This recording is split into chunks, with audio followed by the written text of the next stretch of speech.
3 บาท 60 สตางค์ส่งผลให้ราคาปรับขึ้นรวม 40 สตางค์ต่อฟอง หรือประมาณ 12 บาทต่อแผงเมื่อเทียบกับช่วงก่อนปรับราคา อย่างไรก็ตามเครือข่ายผู้เลี้ยงไก่ไข่ระบุว่าหลังเข้าสู่ฤดูฝนและเปิดภาคเรียนใหม่ผลผลิตและความต้องการบริโภคเริ่มใกล้เคียงกันมากขึ้นทำให้อุปสงค์และอุปทานในตลาดกลับมาสมดุลและมีแนวโน้มช่วยพยุงราคาไข่ไก่ให้ทรงตัวในระยะต่อไปชวนันท์มาลีรายงานน้ำมันทุกหยดมีค่ารู้ใช้รู้รักษาวันข้างหน้าไม่ขาดแคลนจบข่าวคณิษฐายิ้มดีอ่านรับฟังข่าวครั้งต่อไปเวลา 7 นาฬิกาค่ะติดตามข่าวที่นำเสนอไปแล้วได้ที่ www.thainews.prd.go.th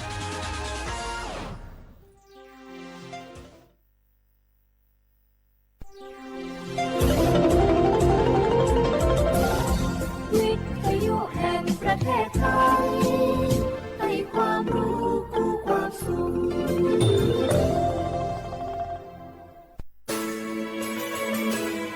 สถานีวิทยุกระจายเสียงแห่งประเทศไทยจังหวัดเชียงใหม่ AM 1476 กิโลเฮิรตซ์สถานีวิทยุภาคภาษาชาติพันธุ์แห่งเดียวในประเทศไทยที่มีความทันสมัยเชื่อถือได้สร้างอัตลักษณ์กลุ่มชาติพันธุ์สู่สากล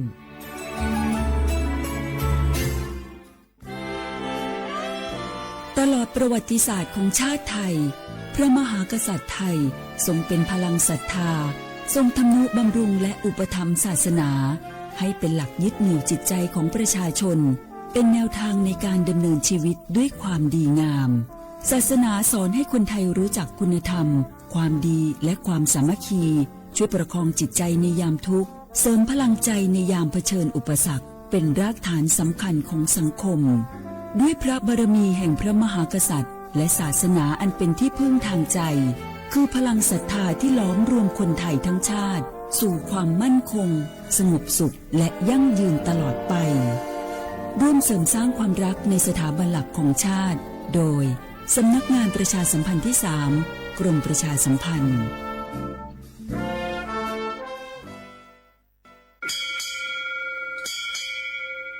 โอบูดาจ้าโอมิชเปอร์เหมือนซุ้มคาปอกว่าย้อจงอุดูธรรมาสถานีวิทยุภาษาชาติพันธุ์แห่งเดียวในประเทศไทยทันสมัยเชื่อถือได้แล้วพบกันที่สวทเชียงใหม่ AM 1476 กิโลเฮิรตซ์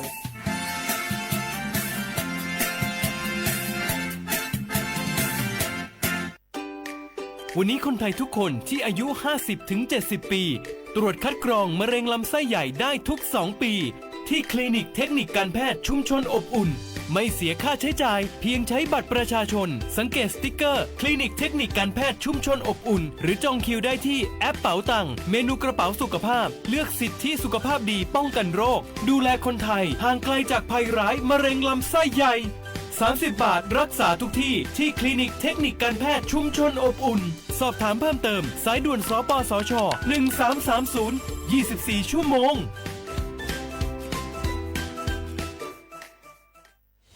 อยากใช้สิทธิ์บัตรทอง 30 บาทรักษาฟันสังเกตสติ๊กเกอร์คลินิกทันตกรรมชุมชนอบอุ่นแล้วยื่นบัตรประชาชนก็ได้ทำฟัน 5 รายการอุดฟันถอนฟันขูดหินปูนเคลือบหลุมร่องฟันและเคลือบฟลูออไรด์ไม่มีค่าใช้จ่ายไม่ต้องรอคิวนานแถมใช้สิทธิ์ได้ปีละ 3 ครั้ง30 บาทรักษาทุกที่ที่คลินิกทันตกรรมชุมชนอบอุ่นสอบถามเพิ่มเติมสายด่วนสปสช1330 24 ชั่วโมง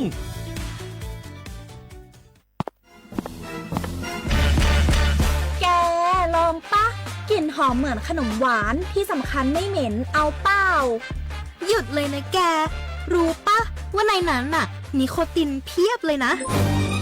นิโคตินในบุหรี่ไฟฟ้ามันทำลายสมองส่วนการเรียนรู้นะแกยิ่งสูบสมาธิยิ่งสั้นความจำก็แย่ลงแถมยังเสี่ยงเป็นโรคปอดอักเสบเฉียบพลันอีกจริงดิแต่ควันมันก็ไม่เหม็นแถมไม่มีกลิ่นติดตัวด้วยโอ๊ยถึงไม่มีกลิ่นติดตัวแต่สารเคมีโลหะหนักเพียบสูบแล้วเหนื่อยง่ายออกกำลังกายหรือซ้อมเต้นแป๊บเดียวก็หอบและเสียสุขภาพหมด อย่าให้บุหรี่ไฟฟ้ามาทำลายอนาคตและสุขภาพของคุณ ฉลาดเลือก ฉลาดใช้ชีวิต ไม่ตกเป็นเหยื่อบุหรี่ไฟฟ้า ด้วยความปรารถนาดีจากสำนักงานประชาสัมพันธ์ที่ 3 กรมประชาสัมพันธ์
Bismillah.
学话不了话啊，啊我历史我投资的话被了我学话不，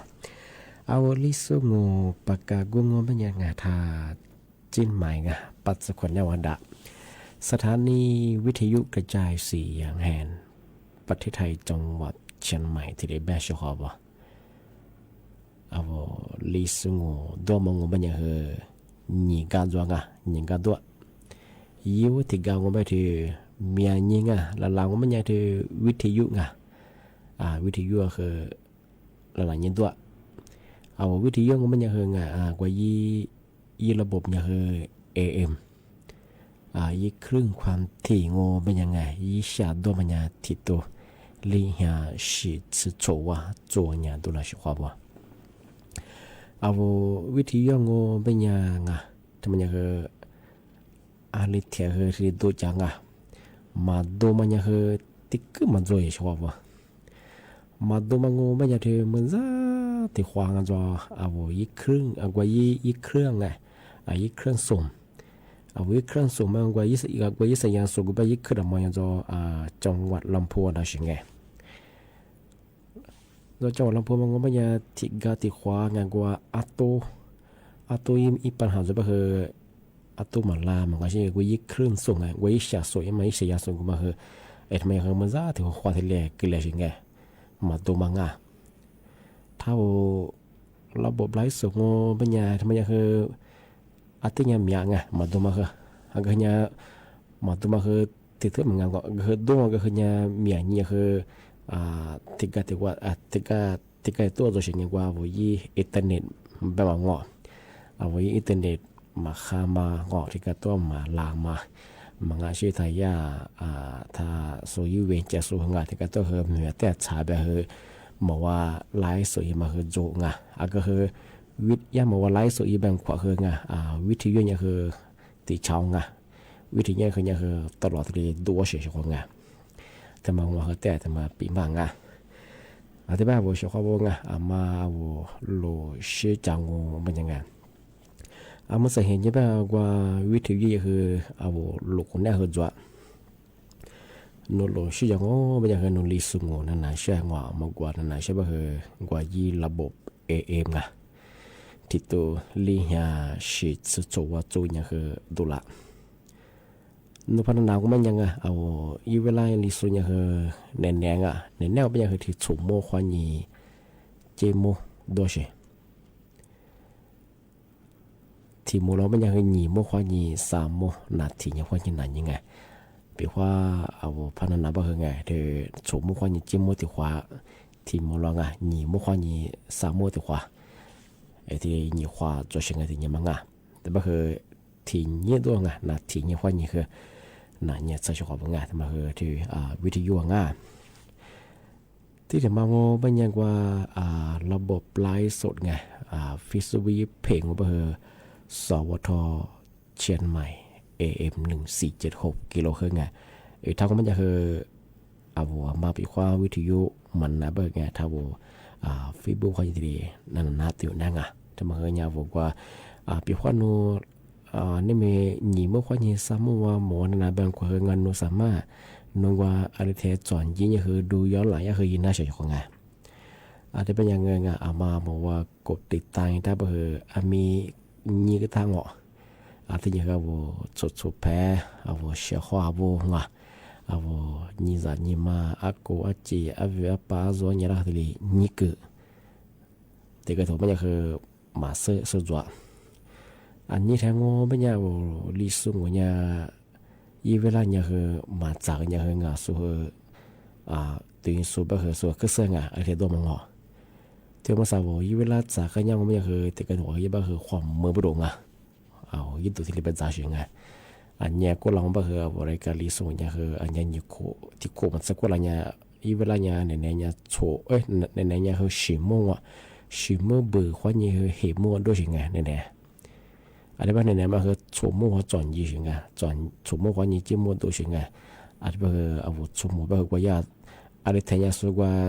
สิโมเกิดวันนี้จิ้มโมเจอแล้วสิงการยาที่จากแบบงอที่ปีมาจังที่มาจากก็เที่ยวที่ดีป ปีมาที่ลีปากเกิดจังอ่ะก็ที่กระโดดเบอร์หมอนั่นน่ะแบงอ่ะมาสู้ๆตัวชิงอ่ะเมื่อคืนเจ้าวันที่เรื่องมันชงงานเมื่อคืนเจ้าอันเนี้ยที่คุยเนี่ยคุยก็แล้วเบอร์เมื่อคืนเจ้ามันยังเจ้าโมเกิดงอเมื่อคืนเจ้าอ่ะเจ้าโมเกิดความยังเห็นโมตัวชิงอ่ะอันนี้เบอร์หนีโมความยังสามโมจับฟลองอ่ะทำไมที่เรื่องว่าว่ายี่เวลามาจากก็แถวที่ลีก็แถวว่าปีมาปากเกิดจะก็ถ้าใช้ใบหัวหนังที่กระโดดเบอร์เอาแบบเปื่อยแทนหมอนานาโซหมอตีสูจงอะไรเบอร์โอ้อะไรกันดิโซของเมื่อเบจิบมุกเกิดความยี่เห็นมัวโดนมามาสาแท่งหัวตัวจะงอแน่นแบบมันก็จำแบบที่ดีแบบจะสู้ตัวชิงไงที่แบบงาเอาอะไรกันดิส่วนใหญ่เวลาเจ้าเฉยๆงามันคือจำมางาที่ยี่มุกความยี่สามโมที่แบบงาเอาเฉยๆว่ามาเสื้อของเป็นยังไงเอาชั่วโมงว่าเอาชั่วโมงแบกเอามาคือที่ดีนี่ก็ตั้งช่วงงาแต่บ่แต่จะมาปีมาสุดจริงช่างที่บ้านผมเป็นยังช่วงงานนั่นแหละคือที่มาปีมาคือสุดจริงช่างมางูเป็นยัง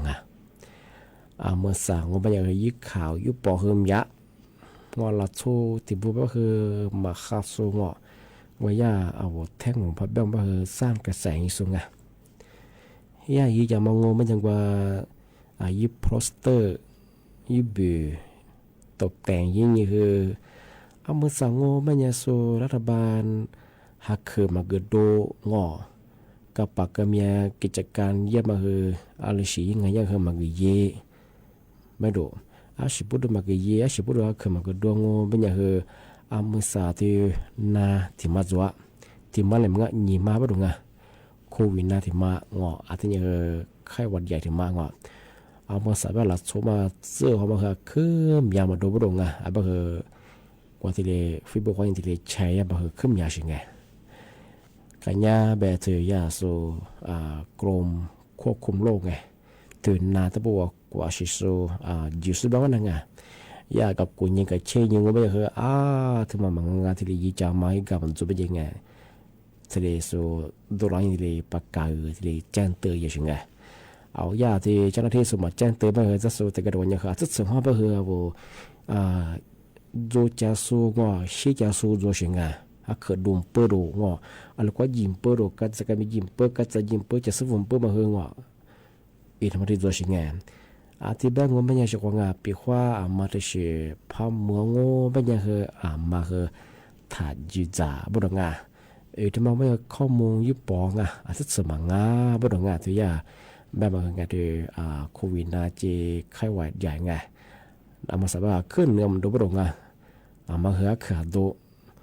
สิ่งที่ใจไม่ยังที่ยาที่เลยโบยังที่แชร์อย่างฟิบบัวไปทำมาหมดว่าโอ้สุดสมองเขาไปอย่างกูมายี่เกิดทำไมยี่เกิดไปไงกูมาคือโจนกูมาคือเชี่ยมังโอ้เดี๋ยวอาชีพยิ้มเพียงทำไมที่เราสุดชีวิตตัวชิงที่เป็นอย่างเช่นของยี่ข้อมูลมังโง่เป็นอย่างคือกูมาแชร์อยู่ทำไมยี่เกิดมาถ่ายยิงสักกูมาพอมูลไปคือเชี่ยเลี้ยงจัวอาชีพยิ้มเปิงเราสุขเบียมาจะเกลียชิงที่เป็นเรื่องมาใส่รัฐบาลยากกรมควบคุมโรคเชื่อที่นี่คือกระทรวงสาธารณสุขสู่ประกาศดุลฝรั่งยาคือแจ้งฝรั่งมาใส่เลยทายาโซเชียลคนนี้เฟซบุ๊กคนนี้คือแชร์ยังไงคือยี่ข้อมูลยี่ปอบุรุษที่เป็นคือมาคือยังมาถ่ายเจอถ่ายโจถ่ายเช่บุรุษที่นี่คือปีว่ามาพับพมไม่คือเชื่อข้อบุรุษที่ได้ปีมาที่นี่กว่าสุดนี้เกือมาสุดใช้มาถ่ายเย่บุรุษที่มาคือที่มาปีมากแต่สุดจริงใช่ของเป็นยังคือเราโซ่เป็นยังไงฟิบกันเนี่ยโซ่ลิชกันเนี่ยโซ่เป็นยังไงปีขวานัวลิชยึดข่าวยึดโดยึดซื้อถึงมาพามัวโง่เป็นยังจูกับกูนี่กับเชยยิงที่นี่คือว่าโซ่เสื้อสุดคือนันยิงทำไมยึดข้อมูลมาคืองามไม่ยังไงที่ก็เราเป็นยังคือเฮ้ยข้อมูลจุดมากูนี่มาเช่นมายี่ข่าวสุดเสียงมาไงว่าถ่าตีมาเฮ้ยที่แหละชิเลมาโจชิงไงไปว่าสุดนี้เกิดมาไงถ่ายยี่ชอบไงมาใส่เห็นยี่ไปเฮ้ยหลัดโชว์มาข้าสุดไปเฮ้ยที่ยี่ข้อมูลยี่ปองนากูมาทำมาจบไปโดยเป็นยังคือที่แหละว่าชิจะมาหลัดโชว์มาเฮ้ยโจชิงไง มาคัสอาจจะเป็นอย่างง่ามาเอาเฟซบุ๊กกันเนี่ยสูทิกต็อกกันเนี่ยส่วนแบบอะไรสิกันเนี่ยส่วนแบบเอาอะไรสิข้อมูลอะไรสิดูยิ่งเสือภาพมูมันจะคือมาคืออาจจะสติคือจัวสิไงเอาแต่จานีง่ะอาจจะกับกุญิงกับเชยง่ะทำมาคืองามงามง่ะมางามไปคือถ่ายเชยถ่ายยี่กือง่ะยี่ข้อมูลมาไปอยู่จัวอะไรมาเข้ามันจะจะส่งมาคือมันจะเอามาแบบเราเงาะยี่กือเงาะข้าสิไงอะไรมาบางก็ถ่ายยี่กือง่ะเอาว่าเราชงมันจะคือน้าแบบช่วยดึงเอาว่าเราชอบคือยิ่งชื่อคือมาช่วยเราคงไงแต่ก็เราแบบคืออะไรเสร็จแต่จูดอะไรเสร็จแต่มูลแบบคือเชี่ยมาหัวเชี่ยเสร็จแบบคือนี่มาเบียมาคือจูงอเอาเราชอบเป็นยังไงเอาชมมูเนี่ยแต่ก็เราคือคือจูมาคือจูงไงเราชอบแบบคือกว่าจูเสร็จแบบเชี่ยเสร็จแบบคือสักว่า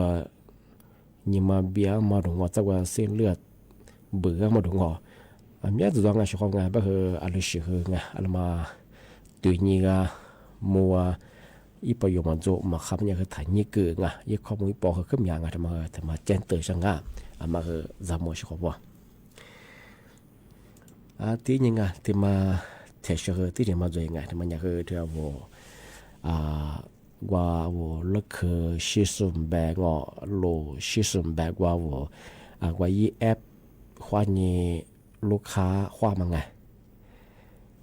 มาสริยาโครงการขนส่งไงโซจะมาปะไก่ฝรั่งเอาว่าลูกคือชิสุมแบงไงโลชิสุมแบกว่ายี่แอควานี่เช่นจำมันไงมือสังโง่บัญญัติที่ชื่อควานี่ชื่อว่ามันจะส่งบัญญัติว่ายี่ใบขับขี่สถานะธรรมะโจวะธรรมะชาวะบุตรงาสิบุตรแบบคือที่กุลาso ที่แอร์ควานี่ลูกคือชิสุมแบบโลชิสุมแบบก็ที่我们จะส่งไงว่า so กับเบียก็ส่งได้ไงว่าชาวต่างชาติที่ญี่ปุ่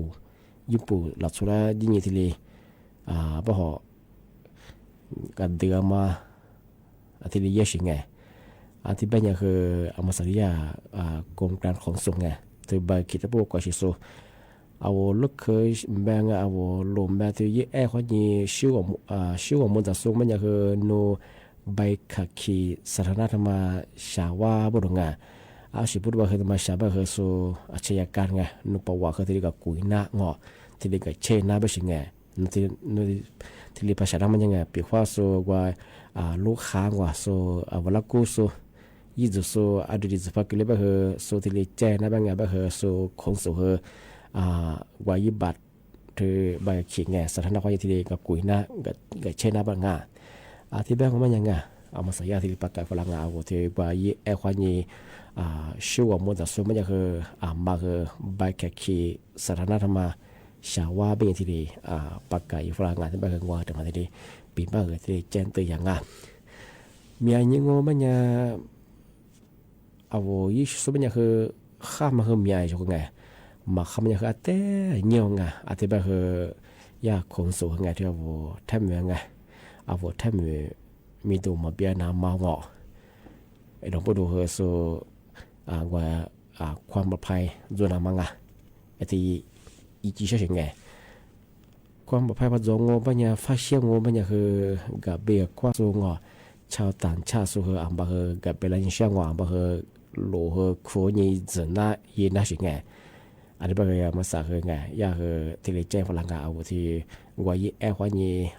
โลชื่อว่ามันจะสุดปัญญาคือไงอันบ่คือใบขับขี่สถานะธรรมะที่เลยชาวว่ามีที่เลยที่มาปีมาที่เลยแจ้งตัวอย่างอันบ่คือ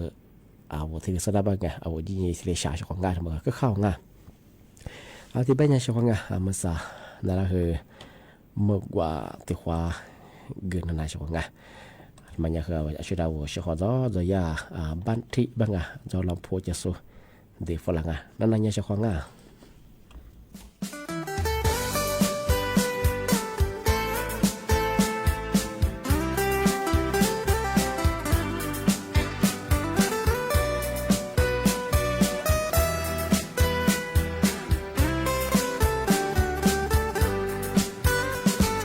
依然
thế nhé ngà sẽ hòa bộ thì mà thế sẽ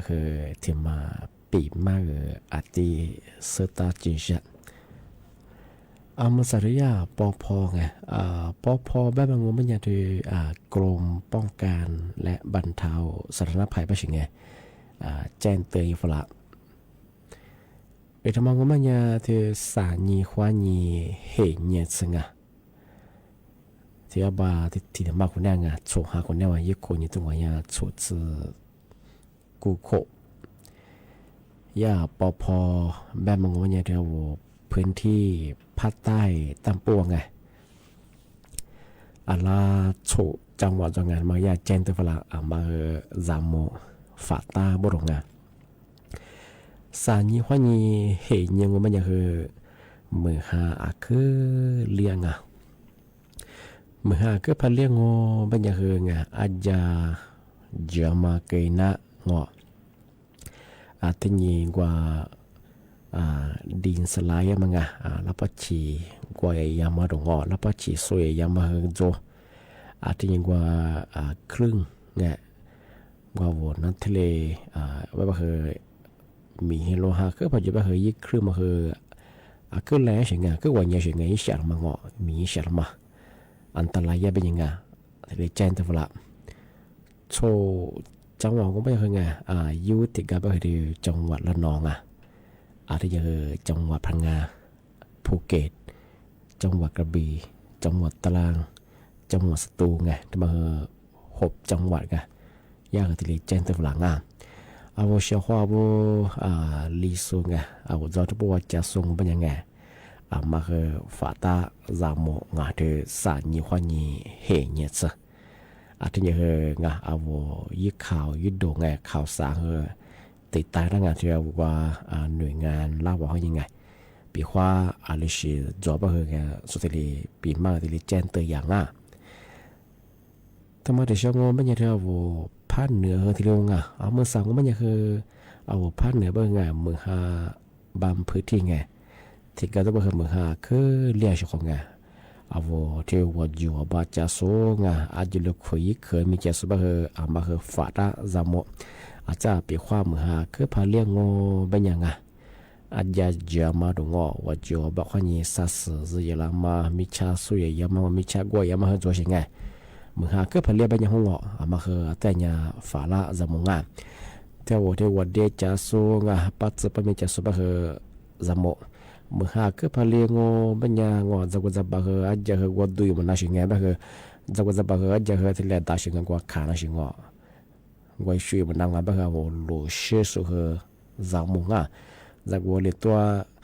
มือหาเลยแบบคืออาจจะมาช่วยเป็นยังอาจจะเลยว่าดูนะแบบคือเอาลูกคือไปช่วยแบบคืออาจจะคือพันเนี่ยบางอย่างเอาลูกเคยที่แหล่เชื่อคนนั่งมาคือจามงเอาว่าเจอจะสุดบางเอาที่ปัจจัยจะสู้ว่าเดียจะสุดที่โรงปีความมือหาคือพันเนี่ยบางอย่างอาจจะว่าจะบางว่าที่ดามังบาช่วยมันคือจวงจามงเอาโลชิสุบางอาที่บางอย่างมาคือฝาราชของกันคือสารยี่ห้อนี้คือเห็นยังไงเธอพัฒนาจะสูงอาที่ยังถ้าสุพันหนึ่งจะสุดที่โรงงานพันหนึ่งบางคนมาสั่งเหมือนกันลิตรเป็นอย่างคือติดกันตัวบางคนเหมือนกันคือเลี้ยงมาคือจวงบางคนมาลิตรตัวอย่างคือมาคือแต่จมูกเอาลูกคือชิสุเป็นอย่างคืมกกะบิชคือแต่จะตัวละเหมือนกันลิตรเป็นอย่างอาจารย์เหมือนกันคือพันเลี้ยงบางคนเอามกกะคือความกว่าเหมือนกันมาผ่านมาอาจารย์ว่าอาชีพมาแต่ละบางคนเหมือนกันโทรเสร็จบางคนอาจารย์นาละบางคนมาเปียวหัวช่วยจ่วยเอาละส่งมันยังชินเนี่ยมันคือมาช่วยเราหัวช่วยขอบที่ก็ถือมันยังมือหาแต่ถูกบางกว่าคือขึ้นน้ำมาคือจ่วยช่วงไงแต่ที่ก็ถือว่าเป็นมือหาติดถูกคือพัชชิกเลยคือมันน้ำมาจ่วยช่วงไงที่ความยังคือมากูเดี๋ยวมาส่งเอามือหาแต่ทัวร์น้ำมันยังคือมันกับไปเจียวความกว่า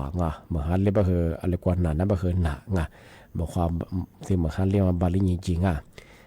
เอาเราสุดเป็นอย่างกว่ายี่พุ่งคุ้งกำมาจุดสิ่งไงสิ่งนี้ที่บอกว่าที่น่าสิ่งนี้จะได้ที่กว่ายี่กามาเสียมาคือก็มาจุดสิ่งไงเราสุดบ้างแบบคือมาโกเดียมาส่งมาช่วงไงแบบคือเอามาหาโถเสร็จเนี่ยคือน่าเชื่อแบบนี้คือมาหาโถแบบคือมกกะไปเชื่อแต่ร่างเอาเราคือชื่อสิ่งอาจจะมาหาเรื่องแบบคือกอดด้วยมาใส่แบบคือที่มหาลิจุดเราแบบคือมาแต่จามงมาก็เดี๋ยวมากว่าเฉยดูแลสุขภาพอย่างเฉพาะที่บ้านมันยังเฉพาะว่าน้าปีมาคือที่เลี้ยงจวงที่บ้านยังคือติดหัวมูลควางเอารายการลิสุงดมังแบบคือ ไหนๆไปเหอะฉุมความหนีเจ้ามัวติความโดที่โมลองก็มันยังไงหนีโมความหนีคือ3โมติความโดไงนาทีนี้ความหนีนาเนียซทีนี้เลยดูจากความง่ายอะไรแบบว่าความทางวิทยุขนาดจะส่งอะไรสวัสดีสุดละเหอคือบ่มงว่าความละเหจะชื่อจอมาผู้จะชื่อจะความแบบนี้ว่าเจ้าความว่าน่าจะเพื่อจะมาคือทันจุเจ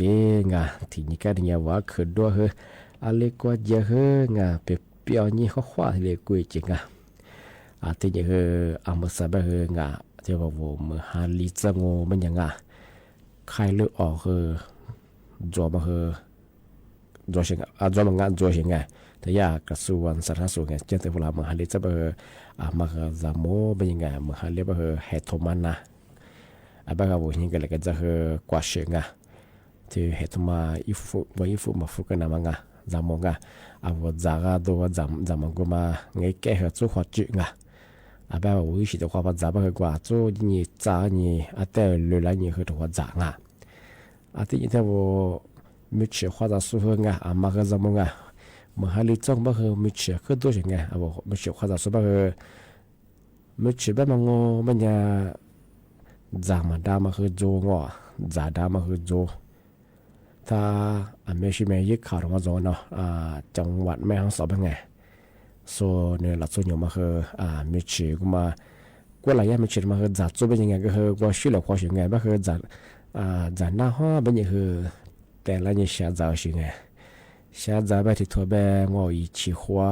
ผิดดาวเชื่อไงอุ้มมือชินากันเนี่ยแบบคุยยาสุดเดียวคุยยาส่งกูไม่ใช่ที่ทั่วแบบชื่อของเราไงnhiềuมั้งที่มาคือที่มาใส่ข่าวที่อะไรนี่สัญญาณกันเนาะจังหวัดแม่ฮ่องสอนที่บ้านยังชื่อของเราไม่ชื่อของเราส่งกันไปยังไงมาแต่คือมันแน่ใจมาเสือไปยังมาฟ้าเชียไปยังถ่ายชาจากปีขวัญโนจะมีอะไรบ้างไงโนมาเสือไปกว่าสุดแล้วก็ชุ่มหมดแล้วนั่นนี่มาไม่ชื่อของเราเสือไปทำมาจัดไปแต่ก็คนนั้นนี่ชื่อของมันไปยังโนจะมีอะไรบ้างแต่ละอย่างจะไปจ้ามีชื่อก็มายิดูคือพอจะไปว่าจะเชื่อมาเกินแต่ไปมีชื่อความจะไปแล้วมาจามงมาที่เล็กจิไม่ใช่ของ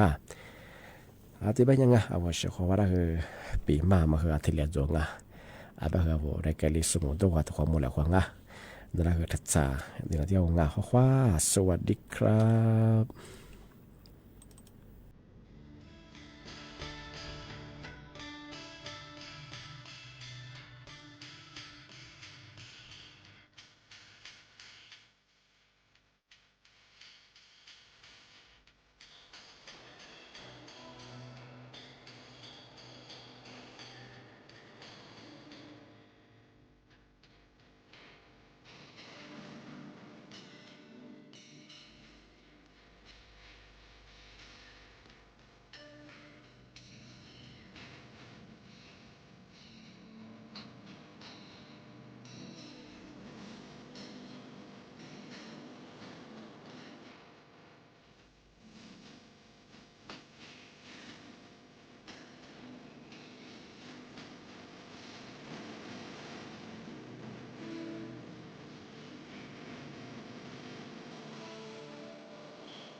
你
ที่นี่สถานีวิทยุกระจายเสียงแห่งประเทศไทย